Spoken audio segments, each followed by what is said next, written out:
Good afternoon. I'm Dr. Mark Sorrells at Fayetteville Tech Community College. We're here today with three of our students through the Step to SAP initiative that is part of the John M. Belk NC Reconnect Adult Learner Initiative. We're here to learn a little bit about from these students about what their goals are and what factors influence them to come back to school and what some of the challenges that they faced in re-entering college. So if you would, tell us your name and what you're studying.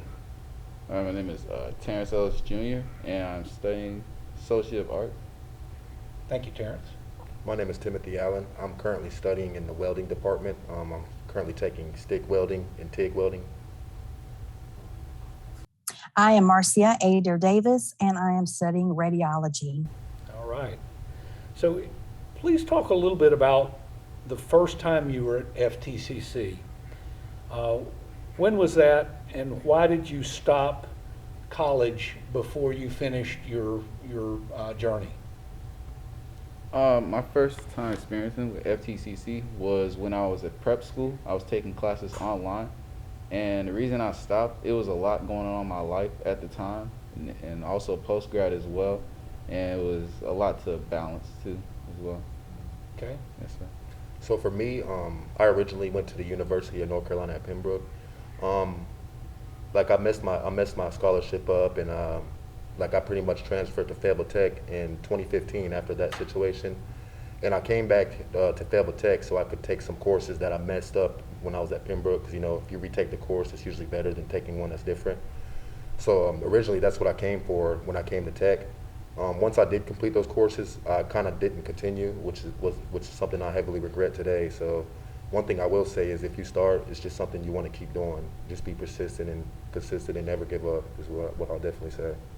So looking at your experience at the university, would you say that it was the commitment to academics that was the problem, or? Absolutely. I remember a few times my head receiver coach, he used to tell me, man, if you could perform academically like you do athletically, then you'd be really good.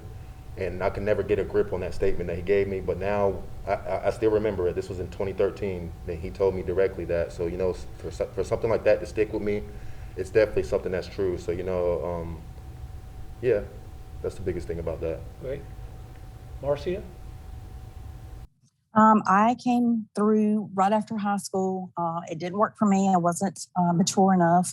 So I decided in 2006 to get my life together. I came to Fayetteville Tech. I began my courses. Of course, I had a 40-hour job and 3 children. So my parents helped me out a lot. Unfortunately, my daddy had a heart attack and it was just too much on my family. I would never do that to him. So I took a break. My grades were amazing. And I decided once they got older, I would come back and attempt it again. And that's what I'm doing. And I plan on finishing it out and showing my kids to never quit. And daughter, I think that's the amazing thing about it, because we have 2 different completely stories as to why we stopped and then came back. Mine was more so procrastination. Yours, you would love to have been there. So that's why I felt like I took that for a heavy granted, I would say. So that's huge, seriously, Marcia. And I think that's really huge, seriously. Even though you messed up, you didn't mess up, but you stopped and you continued. And I think that's the biggest thing, to get back into it and not to give up, to finish out strong, Because for me, it was having the freedom of being in college. I was away from my parents, and that was the biggest reason for the procrastination. I would go to practice and everything just fine, but when it came to me having to do stuff and get things done, grade-wise, I would procrastinate and try to finish it like the day before and stuff like that, and that's just not the way to do things. So your situation and mine are completely different opposites, but they kind of had the same outcome as to you going out of school and then coming back. So I like that. That's really cool. So let's talk a little bit about what motivated you to come back, because that's a big step. Mm-hmm. Terence, how about you? You talked about life kind of catching up with you. What changed and what motivated you to come back? So what motivated me is during the time I was going to Bryan and Stratton after I left post-grad for basketball. And during that time, my cousin had died. I also had another family member who was really close, who was like a father figure. His name was Wayne. He had been murdered at the time. And then I had another close friend of mine who was also murdered too, who goes by the name of Mister. And that kind of set me back a little bit, and it made me think on life. And at one point I was down, but what motivated me is just knowing that there's my family. I still have family. Not everyone's gone, and just giving that hope from God, and just being faithful and just praying every day, just knowing that there's still opportunity for me to make it in basketball and educationally.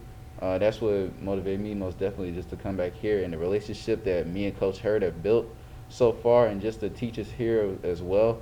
They've been helping me from the get-go since I've started here, since I applied, and so far it's been a smooth transition, and I love it here. Great. Tim, you said you were on scholarship, and you didn't do well academically, you didn't take it seriously. I know that was a big disappointment. Yes, sir, absolutely. What was it that kind of changed your mindset and really got you focused on getting back and finishing what you started? hmm So I would say the thing that got me recommitted to school was there was time I've been wanting to do welding for a couple years now, but the situation that really pushed me and propelled me to actually chase it was last year. I lost a good friend as well. He had a heart attack, and this was about February, and then come August I got in a really, really bad car accident. It was almost a fatal accident. I was in Florida, and I was in the back seat, and I got thrown out the windshield, had to get surgery on my arm and stuff like that. So, during that process, it was so miserable. It was the worst time of my life. I couldn't have no one come see me because I was in Florida. I was in hospital for a whole week, and I couldn't play football, I couldn't work out. And there was just a lot of things coming to my mind that I felt like I took for granted when I was healthy and I could do that. So I just promised myself, when I get healthy, I'm just going to chase everything I wanted to do while I was injured or before that. So I think that was a big inspiration for me, that accident. I wish I never went through it, but to go through that, it really taught me a lot, honestly. Yeah, often we learn the most in the most challenging points of our life. Yeah, absolutely. Marcia, you talked about family commitments and having to manage all of those things with family and work and responsibilities of caring for family. What was it that motivated you to get back? You talked about showing your kids never quit. That's correct. Well, I currently work for a school system. I love children. So I think the most thing that really challenged me was my own kids. And I'm a caregiver. So I was like, there's not a way to move up unless you have that education. I've always pumped it into my head, my kids' heads. And I always said, you need to go do this. You need to get something under your belt just so you can have something to fall back on. And I needed that because I had a job, but the job was sold. So of course we lost out and I had to move on. And when you move on, sometimes there's just nowhere to go up to. So I challenged myself, which challenged my kids to do better. And then they challenged me back to say, Mom, your age is nothing but a number. Go back, do what you got to do and finish it. And that's what I'm doing. Yeah, you're never too old to complete what you started. I got my doctorate at 60. Oh, So wow. You're never too old. That's So amazing. life doesn't stop. Did you have concerns when you started the process of returning to Fayetteville Tech that you had to overcome? And if you did, what were those, and what did you do to address those challenges? My biggest concern was, as far as people talking to me and getting to know me, I just wanted to know if they had my best interest as far as me coming back to school and helping me and also helping myself as well. I feel like it wasn't too much of a concern because, like I said before, me praying and me having that faith and just taking that leap of faith, I was 100% in. I knew what I came here for. I know what I have to do, and I know what I need to do in order to succeed in life. So just taking those steps day by day and just trusting the process and trusting the teachers, Coach Hurd, everyone who's by my side, I know I'll make it through. Great. Tim? So for me, I think the biggest thing was billing issues. For me, having a scholarship at UNC Pembroke, And then I was on my dad's GI Bill and stuff like that. I didn't really understand how college finances worked as far as grants or loans and stuff like that. And I think when people come to school, that's really important to know how those work. At first, I guess I knew that when you have a loan, you have to pay it back, of course, and stuff like that. But I think people should just educate themselves more as to, do they even need that loan, or do you want to just stick with the grants and your scholarships? Because sometimes people will get the loan and they didn't even know they didn't need it. They just know they're getting more money. And in the back of their head, they just see that money, so they're just going to use it, not knowing that's something they're going to have to pay back. And I think a lot of people stop going to school because they probably use their refund or whatever, you know what I'm saying, or the money they get from loans, and then they have to end up paying next semester or at some time, and they can't do that, you know. I think a lot of people just need to figure out better ways to know what to pay for and how to do that, you know what I'm saying? And for me, that was huge because I had loans, of course, I had to pay back at UNC Pembroke, which I got all taken care of, but fortunately I was able to because I'm working and doing things. But I look back and I think about how many people can't do that, you know, that aren't financially okay as me right now. So it was a blessing for me to be able to get back in academic standings. But that's just something I can understand when it comes to other people when they're trying to get back into school as to why they can't because of things like that. So you're managing a job as well as Yes, sir. School at this point, as well as Marcia. Yes, Marcia, sir. how about you? Well, it was for me financially issue for me to come back to school because I didn't have the means. I work, I still have my bills to maintain. And then when you're limited with coming back to school financially, then that kind of just discourages people to coming back to school. Not only that, but you know, the age difference coming in and being the oldest one in your class really is just discouraging. But it's also encouraging because you got these younger kids looking up to you and saying, "Hey, you could do this too," and it's just really encouraging. But that was the one thing that really almost kept me from coming back to finish this journey for me. What are your goals for returning to college, and then what are your career goals? You know, longer term, what's that near term goal that you want to accomplish while you're in college, and then what is that career goal that you're shooting for? Well, the long-term goal I'm shooting for in college is just to bring up my GPA so I'll be able to transfer to a four-year school, but to also gain more knowledge and just build better relationships with people as well. I feel like that's the main thing a lot of people don't value is relationships with people and just understanding and connecting with one another. Connections is the biggest thing that play part with society and how we move today, and as far as jobs and what you want to do in your career. So I feel like those are what fall in place into that. As far as career-wise, for myself, I want to go pro for basketball. That's just something that I just love to do. It's a passion of mine, regardless if there was money for it, endorsements, or anything like that. It doesn't matter to me. It's just hearing that ball bounce on the ground is just something that's just peaceful and soothing to me. But my main focus is to use my gift, which is basketball, to fulfill my purpose, which is in life, which I feel like is giving back to the kids back here in Fayetteville and just reaching out to the community. And it's not just, you know, per se a black or white thing, you know, it's just a society thing. I feel like there's a lot of issues in the world that's going on right now that we don't touch up on and that a lot of people don't see. And I feel like I can be able to reach out to those kids and build a platform and show the youth there's bigger ways to reach your dreams and careers rather than going about it the wrong way. So I feel like that's just one of my goals and my purposes in life. All right, thank you. So, Tim? So for me, the welding thing, I'm really doing that because, of course, I do want to weld. Well, my dad, he has a shop at the house and he works on cars and bikes and stuff like that. So it's something I'd be able to help him with too, and I'll have an understanding of the mechanical aspect of what he does too, without just standing there like trying to learn from him. You know, I'm actually want to go to school and get the hands-on experience. For my career, I'm not quite sure right now exactly as to what I want to do with it. All I know is I just want to get my degree in this welding program right now and kind of see where it goes from there. That's really why I'm doing my best in it, and where I want to go with it, I'm not quite exactly sure yet, honestly. Okay. Marcia? Can you repeat the question, please? Yeah, so what is your near-term goal in terms of your education, and what is your career goal? What's your longer-term career goal? Well, my career goal is to hopefully become part of the health field. I definitely want to finish out school. I want to make great grades. I have high expectations when it comes to that. I want to finish. I want to get into the job aspect of it. I want to be able to, when I get into something, if I'm in that position, that I can eventually work my way up to something else. That it's not like I'm not at a standstill.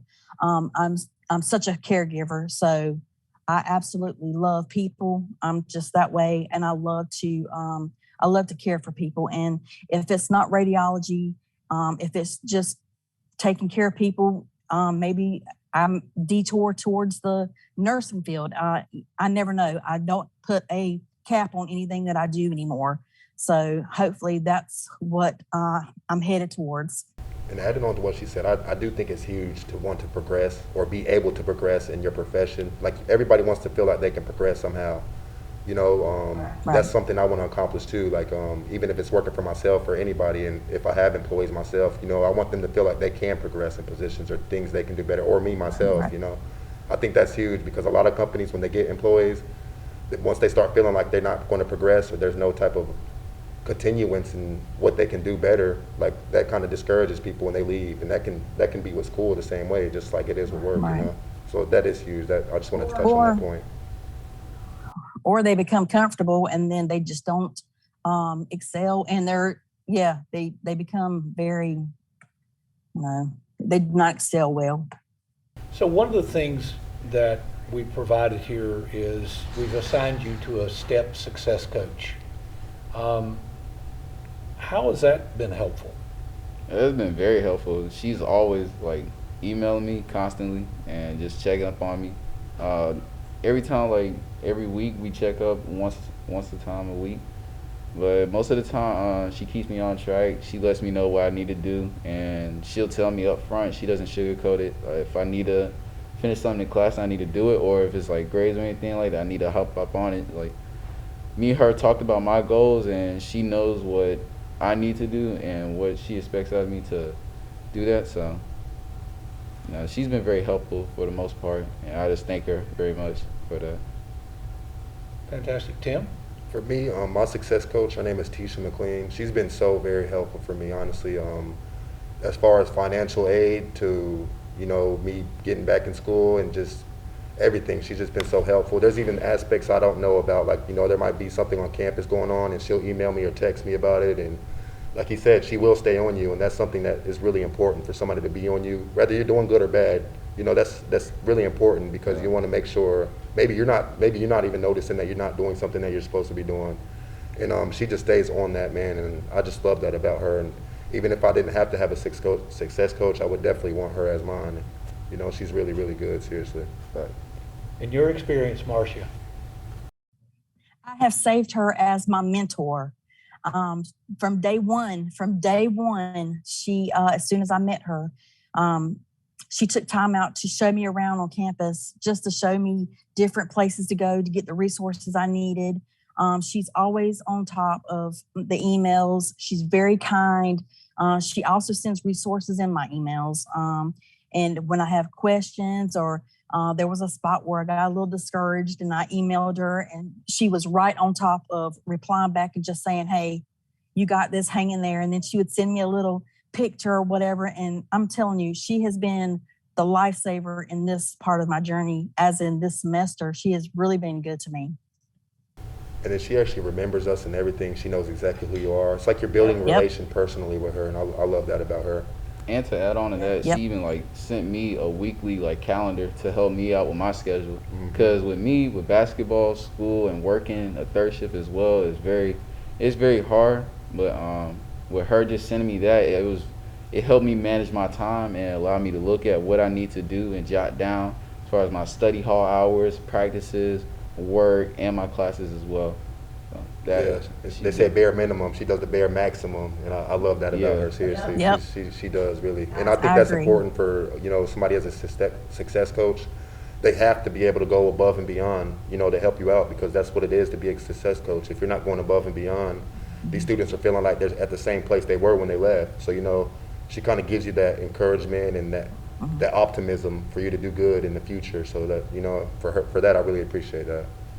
So are And there, I don't see it as a job for her. I don't see her acting like it's a job. I see her acting like she really truly cares about us, each one of us, when she truly reaches out to us. I feel like, yeah, she is genuine. We could talk about this all day, huh? Yeah. so what about a wish list? Do you wish there was anything that the coach would help you with, provide you, that currently is not available or had been made available to you? I mean, with the JUCO level, there's obviously resources that we don't have that other colleges have.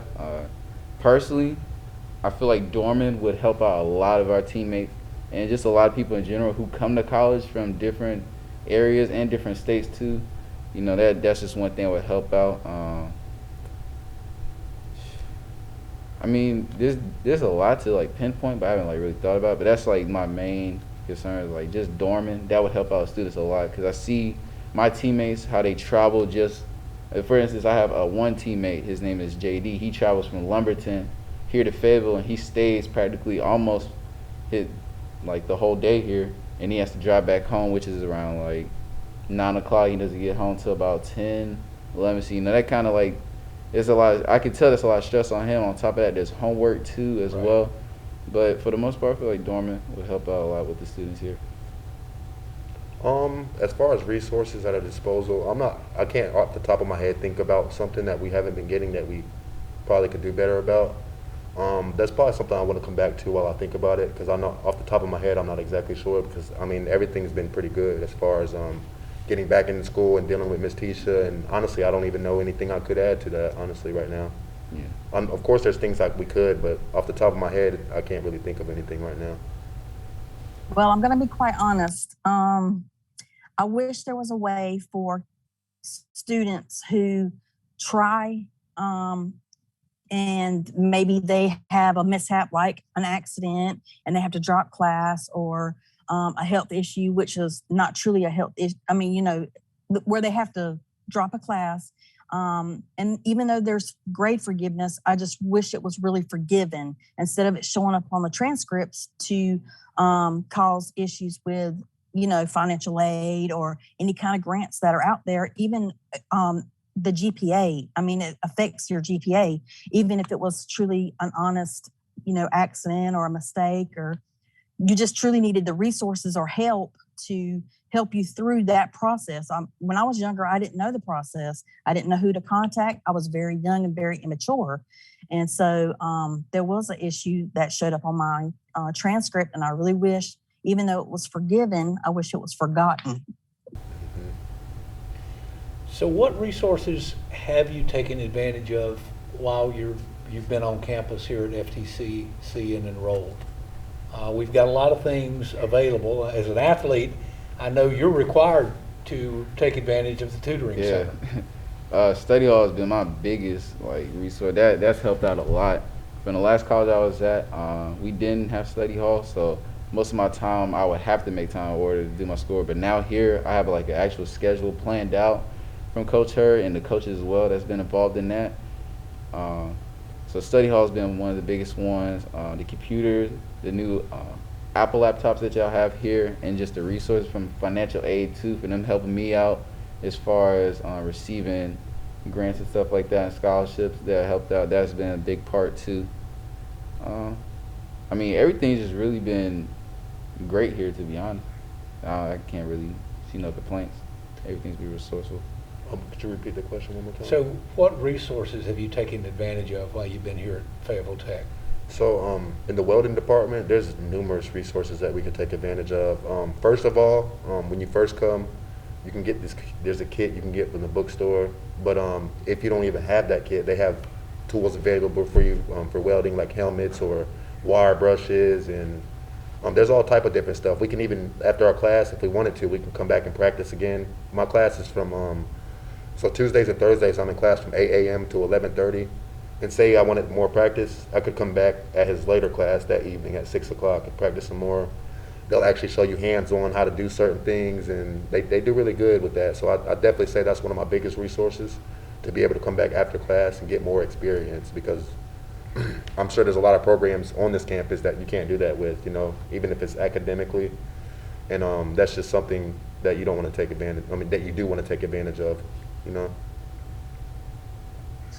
I took advantage of the tutoring online, but my professors were so amazing that with my math class, my teacher, she actually did one-on-one time with me on Tuesdays and Thursdays, which I really appreciated.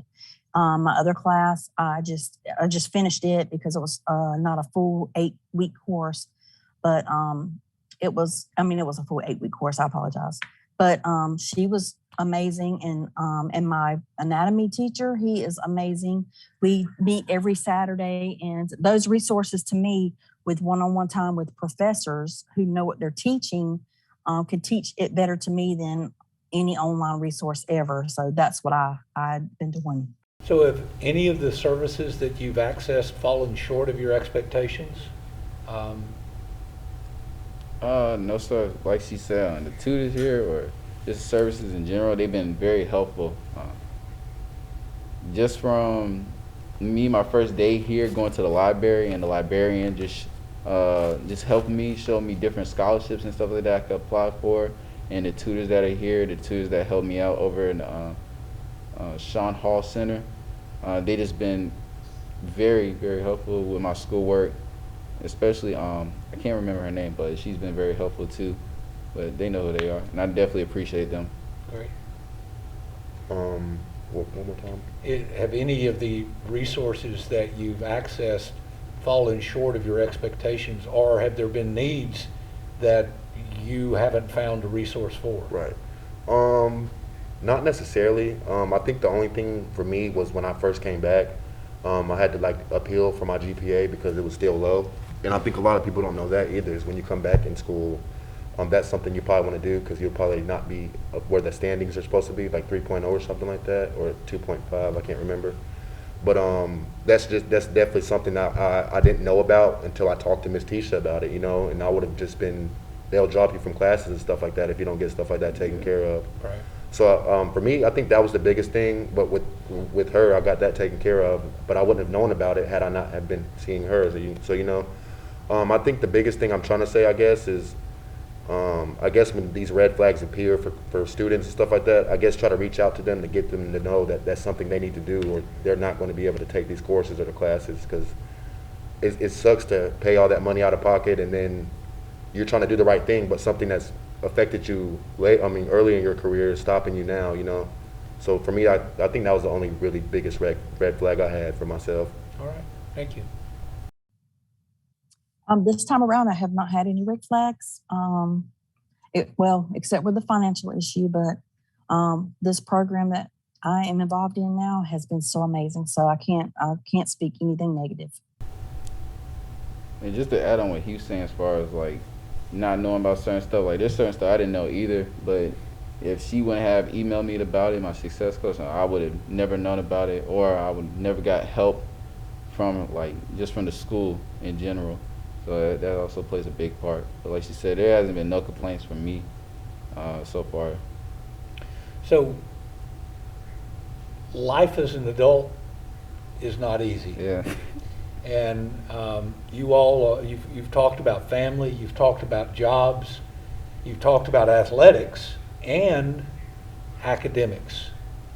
You know, what are some of the challenges that you're concerned about in kind of navigating this process through over the next year, 2 years to get where you want to go? What are the things that you're most concerned about that you'd like to voice and make us aware of, so that we can be a bit more proactive and think through how we might be able to either provide that support or partner with community organizations to bring that level of support and make it available here at the campus? With me, honestly, I haven't really thought about that. But with my biggest challenge, I would just say just having the right people around me and the right people around my corner. There's a lot that goes on in this world, and especially with me being an athlete and everything like that, and also being a student as well. Being a student athlete, there's a lot of places in that there'll be days where you might have a day off and you can go chill with your friends, or you go party or do this and that and the third. But you also got to know that there's somebody that may be outworking you. So that time you can either go out to party or you can stay in the gym. It's your choice. You know, everything has a consequence behind it. Me personally, I don't really see too many problems other than just the people being around me. But other than that, I have a level head. I'm humble. I would think that I take the right steps to where I need to go as far as to set myself up in the future. So Terrence, you mentioned that you work a job, a third shift job. Yes, sir. So obviously managing time is something that is a big priority for you. Yes, sir. And it sounds like Ms. Tisha has been a very helpful tool, resource for you to be able to kind of plot out, plan for, and be responsible in terms of meeting those commitments. Yes, sir. Yeah, she has, like I said, the weekly schedule that, the weekly calendar she has sent me, I was able to print that out, just jot that down. With my job, I'm able to communicate with them, and they understand I'm a student athlete, and I have school first, then athletics, then the job comes next. But, you know, I try not to worry about the financial side too much, because I know it'll take hold of my mind, and everything will just be clouded, and then I'll start worrying about finances. How is this going to work? How is basketball going to play out in this? I just try to stay focused on my passion, which is basketball, and use my education to help me get toward where I need to be. So with that in mind, I would tell you that money always follows success. If you're successful and excel what you do, the money will find its way to you. Yes, sir. Tim, how about you? For me, my biggest concern, I would say, would probably be finances and, like you said, a little time management. Time management because I'm working a job and I'm in school and stuff like that, and I take care of my nephews as well.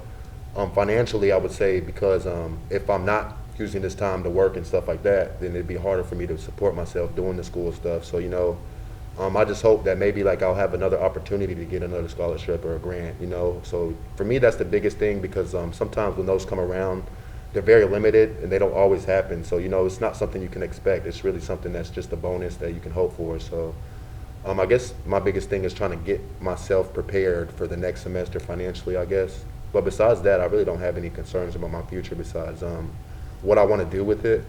But I still have some time to figure that out, so I'm not too worried about that perspective. Great. Well, I don't have a whole lot of time. My clinicals are right around the corner.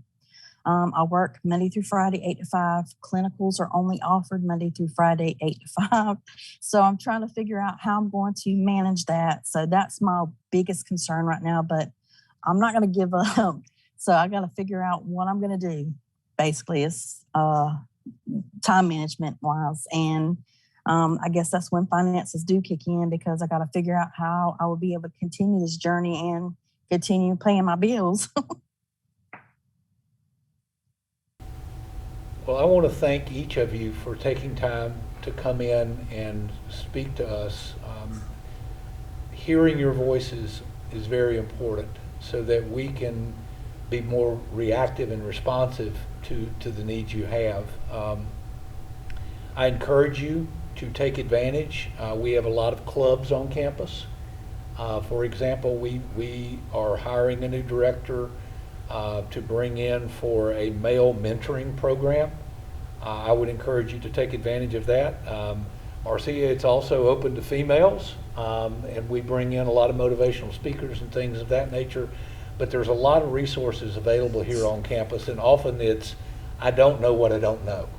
And so reaching out and finding out. Terrence, you talked about the relationships. Those things are very vitally important in terms of your success, not only here in school, but in life. Mm-hmm. So I encourage you to really embrace the college life and the resources that are available on it, on the campus as you go through. Thank you for what you do. Thank you for choosing FTCC as your educational school of choice. And we look forward to working for you, with you to achieve that success and wish you all the best of luck. And I encourage you that if there's anything I can do to help, feel free to reach out to me. So thank you all very much. Yes, sir. Yes, sir. Thank Absolutely. you for having me. Thank you for having me. I would like to say thank you as well.